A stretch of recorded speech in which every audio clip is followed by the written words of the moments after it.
All right, so let's get started with this repair of the Estes Multi-roc. The fin broke off from the tube when the rocket landed on its last launch, and we are going to glue it back on.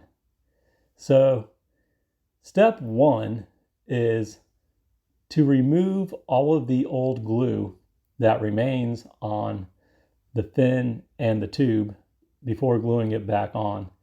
This is so we can get a nice fresh surface for the glue to adhere to well when we glue the fin back on.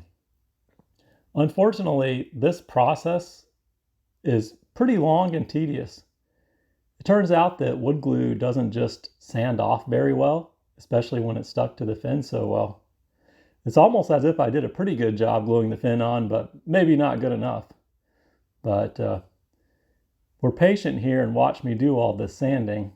I do eventually get the rocket to a point where the surface is good and clean and flat to glue that fin back on. Here we see me doing a lot of placing it back on the tube, and what I'm trying to do there is see if the surface is flat, because I want a good flat surface for gluing the fin on. Not only so that it stays on there well for the next flight, but also for when I'm gluing the fin back on. It's almost or I don't want to say it can be difficult, but it takes a little bit of practice to wait for the glue to get to the right tackiness so that the fin stays on when you go to glue it back. And so I'm trying to get a nice flat surface here. See, I'm not sure how many times I repeat this process. I'm watching this video and narrating as I go. I probably actually did this actual repair a few weeks ago. Oh, there's some more sanding. Sandpaper I'm using is pretty coarse. I can't remember exactly what grit it was. So I'm peeling some paint off there, off the sides, or maybe that's glue, and that'll give me a fresh surface on the side of the fin itself, which will help the fin stay on better. Okay, here we go. Looks like I'm finally getting to step two, which is to put a layer of glue onto the fin and tube and let dry all the way. And what that does is it gives a layer of glue that's dedicated just to seeping into the tube and the fin, and that helps with making a stronger joint. Okay, now that's step three there already, and that is going ahead and applying the glue that's going to be used to adhere the fin to the tube.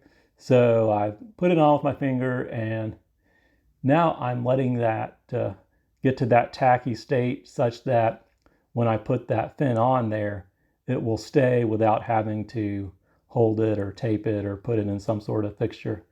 Okay, there we go. That looks good. I'm trying to get it nice and straight there. Okay, we're already on to the Wizard, and we're going to come back to the Multi-roc, by the way. And so I'm having to peel the decals off because glue doesn't stick to decals. So if you want decals on those fins, then you'll probably have to buy another Wizard rocket and get the decals out of it. Okay, so I'm peeling this glue off with a hobby knife. And so that's another way to do it besides the sandpaper, or excuse me, in addition to using sandpaper. So I'm using both those techniques. And if I remember right, the process here for the Wizard was a lot quicker than the Multi-roc. It's a smaller fin, so there's less to sand. And I'm thinking the glue just had peeled and sanded off a bit easier. So here I'm going with putting that layer on the fin that's going to dry all the way. Yep, making that nice and smooth. Don't have to put too much on there. Okay, and that's going to be the layer that we're going to let get tacky so that we can stick the fin back on. Okay, we're waiting for that. Waiting a little bit longer. All right, I'm going to go for it. Nope, not yet. Still waiting. Still haven't gone for it yet. All right, there we go. Apply a little bit of pressure to make sure it stays. Make it straight. My finger there.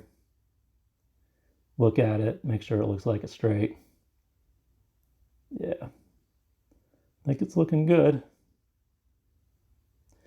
All right, now I'm going to do some fillets, and I'm using some longer cure epoxy here. I'm not using 5-minute cure epoxy. I'm wanting to use something with the lower viscosity that'll seep into the nooks and crannies of the thin body joint or root or whatever you want to call it. The lower viscosity, it just helps with penetrating into more surface area and creating a stronger joint. And so there I am applying it there. I'm going to do the Wizard and the Multi-roc at once here. And I use gloves because I don't like getting epoxy on my hands. It's not fun to deal with. There we go. Put some on the Multi-roc. It doesn't take much. And then I'll sit and let that dry. Or at least dry enough such that it won't roll off or seep off when I'm doing the other side. So that other side has been dry by now, so this is X amount of time later. I'm doing the other side of the fins now. Yep. All right, and on to the Multi-roc.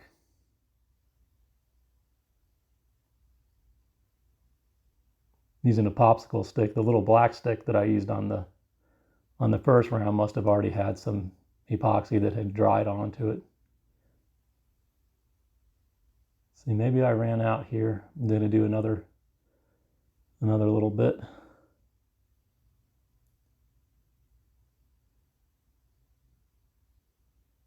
Wait, maybe that's the other side. I'm just now doing.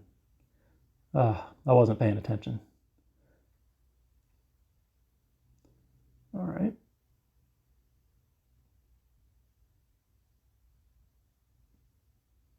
It looks good though. Okay, so my technique here may not be the best technique, but it worked. And what I did is I took the spray paint and I sprayed it on a paper plate, and then I painted it on with the brush so I don't have to do any fancy masking of certain areas while I'm spraying it on the rocket. This actually worked pretty well. I would recommend this technique. It looks good on the camera too. It looks like that fin had never come off. Do the same thing with the Multi-roc. This technique didn't work quite as well with the white paint as the blue paint, but still looks good and gets the job done.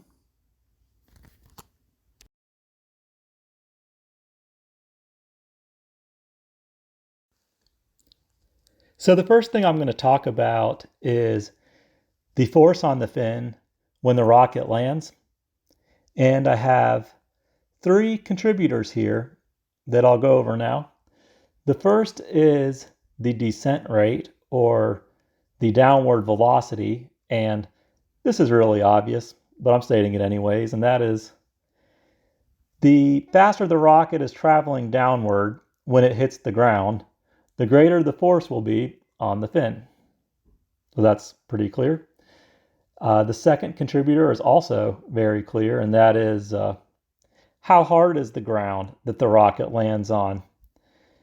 Obviously, if the rocket lands on harder ground, there's going to be a greater force on the fin than if the rocket lands on softer ground. And contributor number 3 is also pretty clear, but may not be something that we think of as quickly, and that is the horizontal speed of the rocket when the rocket lands. Not only does the vertical velocity have to go to 0 on impact, but also the horizontal velocity. And if it's very windy outside, when you're launching the rocket can drift with the wind at speeds that can become relevant enough to add to that force on the fin when the rocket lands. So I don't want to forget about that contributor. So here's some of the ways that the rocket will be oriented when it hits the ground. And this is important because the spot on the fin that meets the ground, or the angle of the fin relative to the ground when it makes impact, will change how the fin is loaded and can determine whether or not the fin will break on landing. I have 3 categories here. They're very general. And yeah, I'll go over them real quick. The first is an upright descent under a parachute. I showed the Estes Olympus here that stood on its fins when it landed, and you can have this effect with aft swept fins. If you get lucky, you can get the rocket to land upright like that. The second category is upside down orientation on a streamer when the rocket hits the ground. Usually the nose is leading the way because it'll be heavy, because we need the nose to be heavy for the rocket to be stable when it flies. So a lot of times when you see the rockets coming down on the streamer, they'll be oriented upside down, and the forward end of the body tube will hit the ground first, and then the rocket will rotate around and smack the fins and try to break them off. And category 3 is similar to category 1. It's a rocket upright coming down on a parachute, but I've shown this little schematic here, the rocket swinging back and forth, and that can change the angle of the rocket on impact and affect the direction which that force is transmitted through those fins when the rocket lands. Okay, so the fin breaks or breaks off of the rocket when the stress applied to the fin from landing exceeds the stress that the fin material or the bonded joint can tolerate before breaking. And so the rocket can land a bunch of different ways, or hit the fins a bunch of different ways, like this, like this, like this, like that, a whole bunch of different ways. But regarding the stress, I like to break the stress down into 2 primary modes, so to speak. That would be the shear stress and the normal stress, and that's the standard way to look at stress. And so the shear stress is kind of like the fin trying to slide off of the rocket. So that would be like a force, a sideways force on the fin. It's pushing to move the fin like off of the rocket like this. That would be one primary direction. Another would be trying to slide the fin like forward off of the rocket in this direction, or slide it back. So that would be shear stress, the sliding the fin off of the rocket. Normal stress would be pushing down like on the fin like this, or trying to pull the fin off of the rocket. That would be normal stress. And so in other words, the normal stress would be stress acting perpendicular to the tube, or pushing, perpendicular to the tube, on the tube or off the tube. And then the shear would be like we talked about a second ago, parallel to the tube. So one question that might come up is, how would you get a normal stress such that it was pulling the fin off of the tube? And I think you can get that by a bending moment on the fin. So if the rocket lands like that, there's the force would be trying to bend the fin off of the rocket. So it could almost be similar to a cantilever beam, or almost exactly like a cantilever beam, where you have a moment on the fin. And so if I'm pushing like this, you'd get this side in compression and this side in tension. And then the tension side would be acting to pull the fin off of the rocket. So here's my little schematics of what I just talked about with shear and normal stress. There you see the Estes Wizard rocket with the fin looking like it's being bent off of the tube. Okay, so How do we prevent the fins from breaking off on future launches? There's two strategies here. The first is to decrease the force applied to the fin when the rocket lands. And this means like having the rocket come down slower, landing on a softer field, and some of those things that we discussed previously that will result in a lower force on impact. And this strategy is not always practical, unfortunately, because a lot of those parameters, so to speak, like the size of the field or if it's hard or soft, cannot be controlled. So there's limits to this strategy. It's not always practical. The second strategy number 2, is to increase the amount of stress that the fin joint can tolerate before it fails. In other words, make it stronger. Make the fin joint stronger so that when it lands, it can tolerate a higher impact force. And this is done by sanding the surface of the tube and fin really well. I'm calling that surface preparation, and to use a really good glue. One with low viscosity such that the glue can seep into the wood, into the tube really well and make it very strong. And this is probably a better option than option number 1, or strategy number 1, I should say. But you will get to a point where the fin breaks instead of, the fin material itself will break instead of the fin breaking off the tube if it's glued on very well. And so inevitably you will just trade one failure mode for the other. So here's what I mean by that.